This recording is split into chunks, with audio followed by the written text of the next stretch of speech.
Welcome to our channel. Today we how to increase your credit limit with Capital One step by step clearly. To increase your credit limit with Capital One, begin by logging into your Capital One account on their website or app. Once logged in, navigate to the Accounts section to find your current credit card information. Look for an option labeled Request Credit Line Increase. Click on this option, and you will be directed to a new page detailing the process. Review the requirements outlined by Capital One for a credit limit increase. Ensure that you meet these criteria before proceeding. Next, fill out the required form with information such as your total annual income and employment status. You may also need to provide your housing expenses, like rent or mortgage payments. Double-check all the information you entered to avoid any errors.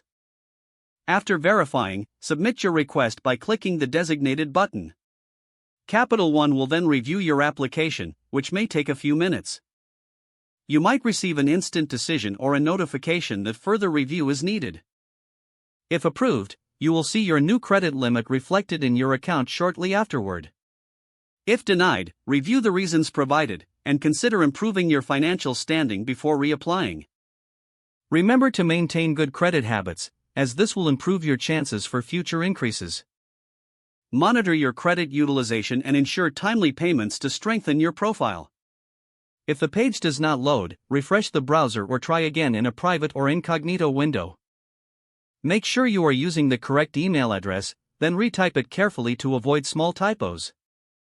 If your password is not accepted, use the reset option and create a new strong password you can remember.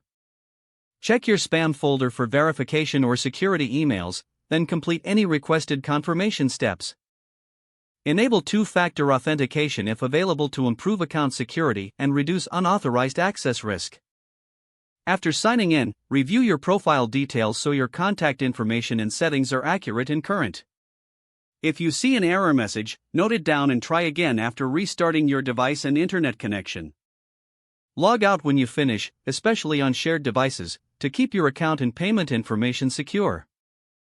If the page does not load, refresh the browser or try again in a private or incognito window. Make sure you are using the correct email address, then retype it carefully to avoid small typos. If your password is not accepted, use the reset option and create a new strong password you can remember. Check your spam folder for verification or security emails, then complete any requested confirmation steps. Enable two-factor authentication if available to improve account security and reduce unauthorized access risk. Don't forget to like this video and subscribe to our channel for more step-by-step tech guides.